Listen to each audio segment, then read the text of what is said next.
Today, we are going to talk about something really amazing, something that works tirelessly behind the scenes, the network layer.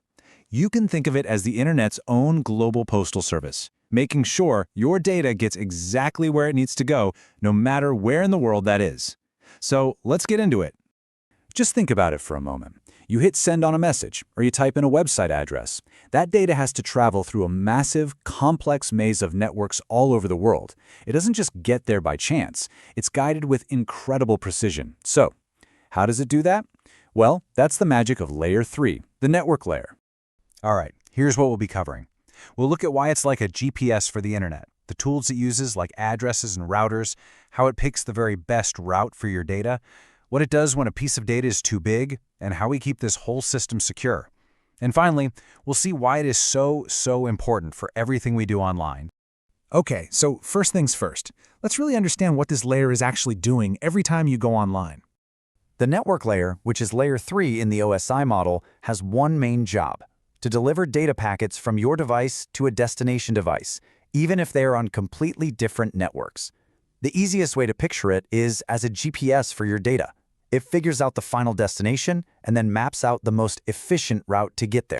Now, to be a good GPS, it has to juggle a few key tasks. First, there's logical addressing. That's all about giving every device a unique IP address. Then there's routing, the actual process of finding that best path. After that comes packet forwarding, which is moving the data from one point to the next along that path. And finally, there's interoperability. And this is the really cool part. It's what lets your home Wi-Fi network talk to a massive server on the other side of the planet. So, to get all this done, the network layer needs two very important tools. It needs addresses to know where things are, and it needs routers to direct the traffic. Let's see how they work together. So the first tool is the IP address. It's basically a unique number that's assigned to any device connected to a network. The simplest analogy is your home address. You see, just like a postman needs your street address to deliver a letter, the network layer needs a device's IP address to deliver a data packet. Simple as that. Now, you'll hear about two types of IP addresses. There's the older one, IPv4, and the newer, much bigger one called IPv6. The difference isn't just about the size. A really important distinction is how they handle big chunks of data. IPv4 lets routers break up big packets if needed, but IPv6 does things a lot more efficiently, and we'll see exactly how in just a bit. The second essential tool is the router. So if IP addresses are the home addresses, then routers are the super smart sorting offices of the internet. A router is a layer 3 device that looks at the destination IP on every single packet and asks, okay, where to next? It checks its own map, called a routing table, and sends the packet on to the next stop on its journey. So we have our addresses and we have our routers, but how do these routers even create their maps in the first place? And how do they decide what the best path really is? Well, routers are constantly talking to each other using something called routing protocols. You might have heard of some of them like RIP for small networks or OSPF for larger company networks. But the big one, the one that runs basically the whole internet, is BGP. These protocols are just sets of rules that let routers share what they know about the network, helping them build and update those all-important routing tables that guide your data. And really, BGP, the Border Gateway Protocol, is the star of the show. While other protocols work inside a single network, BGP is what connects all those huge separate networks together. It's the master map maker for the entire globe. It's what makes it possible for you to send an email from your house to an office in another country. But this global highway isn't all the same. Some parts have different rules and even different size limits for data. So that brings up an interesting question. What happens when your data packet is cruising along and suddenly hits a part of the network where the road gets narrower? What if the packet is just too big to fit?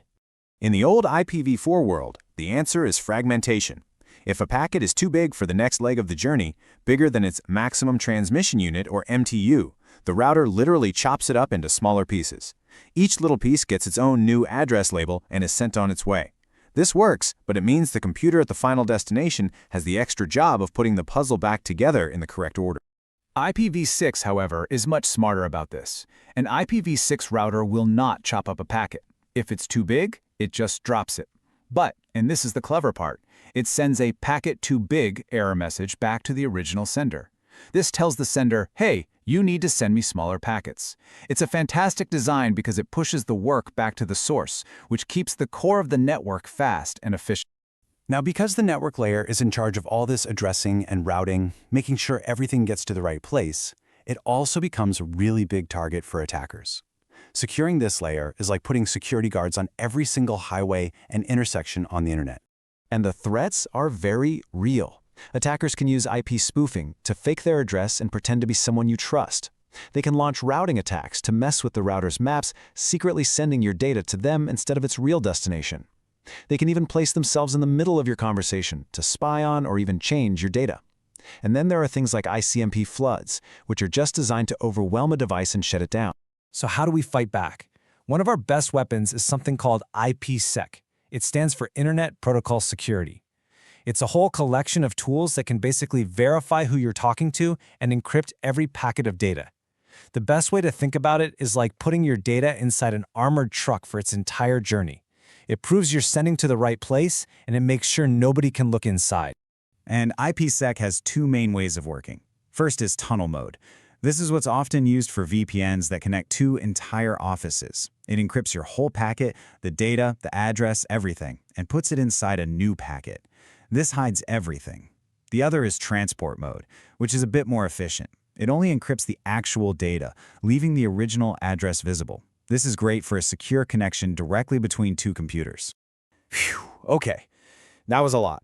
So let's just quickly recap and put everything together to see why the network layer is so incredibly important. So, at its heart, the network layer is the Internet's GPS.